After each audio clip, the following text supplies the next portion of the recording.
What's up, guys and girls? Uber Mike SoCal here with another update to my YouTube channel.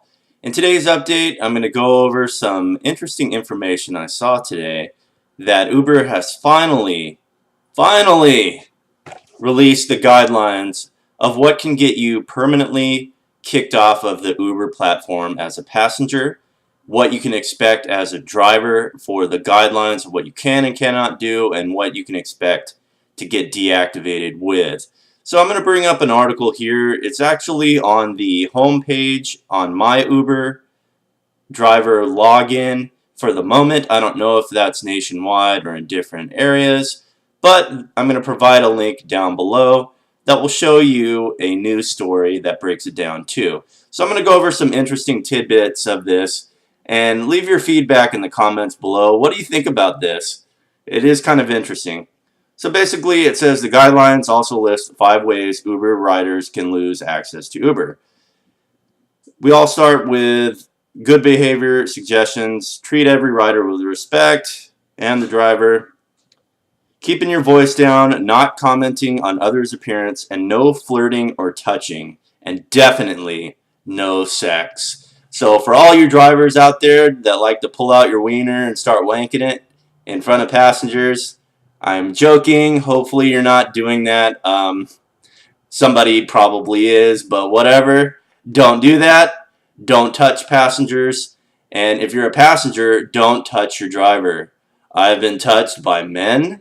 I've been touched by women, and they were almost always drunk.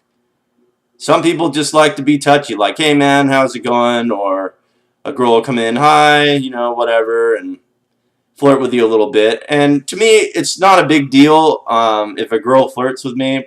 That's fine. I always remain professional about it. I've never taken advantage of any passenger.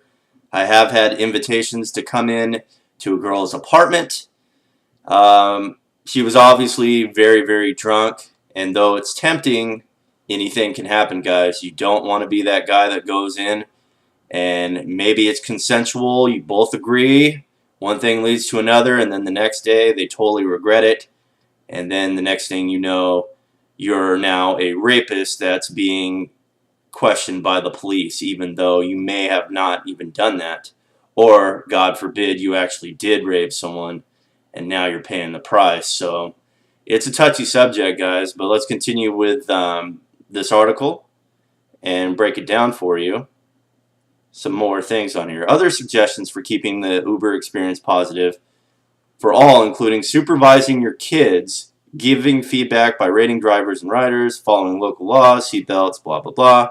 For drivers specifically, the guidelines state they should not speed, text while driving, use a handheld phone, or drive while under the influence of alcohol and drugs or when tired or drowsy.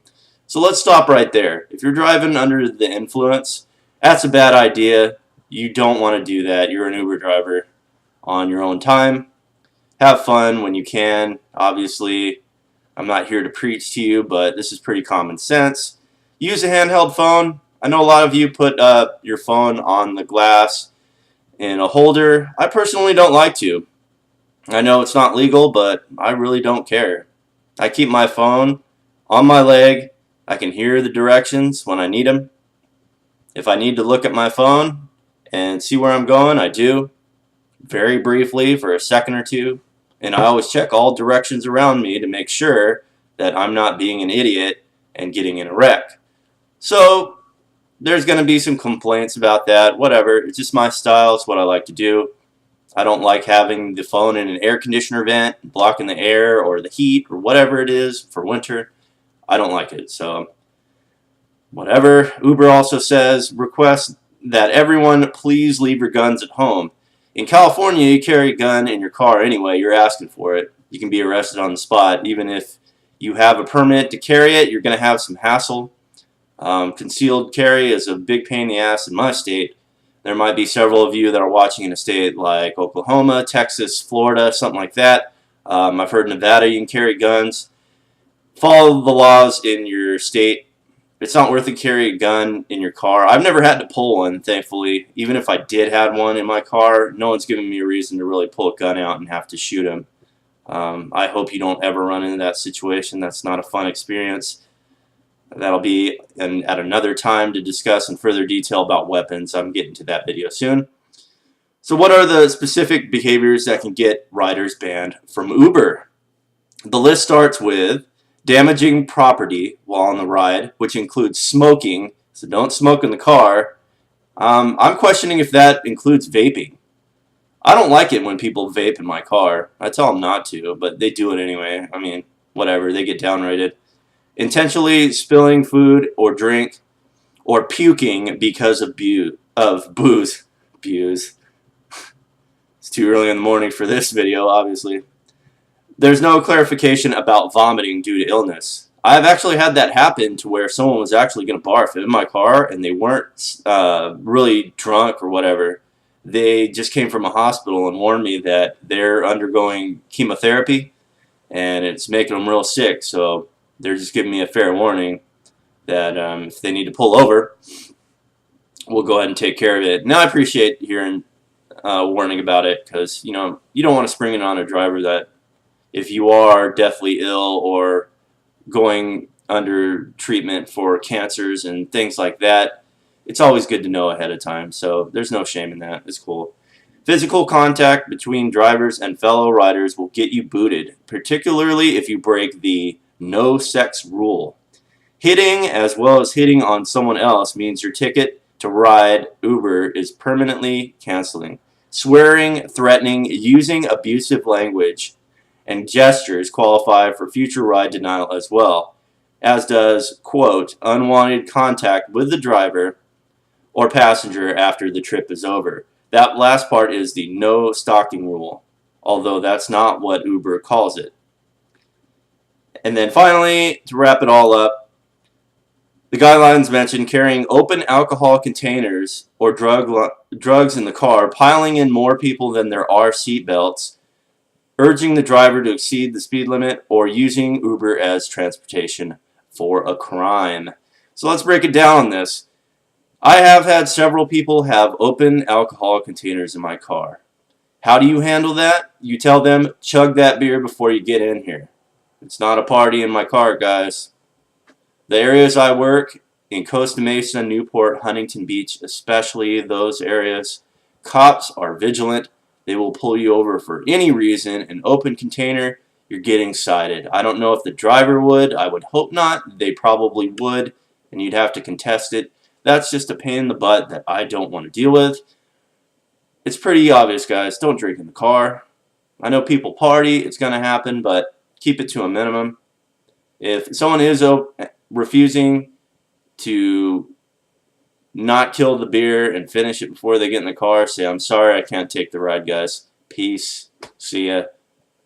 And just cancel it out. Take your ratings, take a hit, whatever. Hopefully you can cancel it before then so they can't rate you. Use your discretion. It's up to you. It's your car. Piling in more people than there are seat belts. That's a common one. If you have a bunch of people, it's usually young kids. I would say probably around the age of 16 to maybe early 20s, like 22, 23. They're going to say, hey man, can we fit all these people in here? No, you can't. That's what an Uber XL is for. That's for more than 5 people. Someone's either going to have to take their own Uber and we can fit 4, or you can get an Uber XL like you should and stop being cheap and actually compensate a driver for that purpose. Don't be cheap. Just do it. Get an Uber XL. Urging the driver to exceed the speed limit. This has happened to me a few times. And granted, I tend to speed, so I don't really care. I don't get reckless about it. I'm usually going at least 5 miles over the speed limit, sometimes 10. I live on the edge. What can I say? Not always the greatest idea. However, if there are cops around me, I'm obviously not going to be doing that. I keep an eye for it, but don't follow my lead, guys. Obey the laws. Or using Uber as transportation to commit a crime. I have heard instances to where people were being shuttled around on an Uber saying, alright, we're going to make a quick stop, we'll be right back. And come to think of it, I probably have too. I just didn't see any drugs in their hand. If you suspect that people are using you as a drug mule to ferry them around, get them out of your car. Say, hey man, I'm sorry, I'm going to have to end this ride. And they're going to say, why? I'm paying you. Yeah, but you're not paying me to commit a crime. And even if you were, I wouldn't accept that money. And you're not paying me enough to commit this crime. So if you think that it's a dangerous situation and it's kind of sketchy, you reserve the right. Get them out of your car. You don't have to be a dick about it and yell at them. Just tell them, look, man, this is kind of sketchy. I can't be having this in my car. We'll end the ride here in a safe place. Best of luck to you. See you later. If they downrate you, oh well. Life goes on. Get more 5 stars. I do all the time. It's not hard. Do your job right. So finally, wrap it all up here. If Uber learns you engage in any of these problematic behaviors, company will contact you, investigate, and may suspend your account. You can lose your privilege to ride by all of the following. So basically, if you run into any of these situations as a driver that we discussed, feel free to do a fare review under your account in the help section and leave a detailed note of what happened in the car. I always do this if I need to do it. It's very rare that I actually submit one, but now that they have these guidelines and these parameters, if you can weed out some of the dipshits and assholes that shouldn't be on Uber, I'm all for it. We don't need scumbags. We want pleasant rides. We want things to go smooth, which in my car, 99% of the time they do. It's no exaggeration.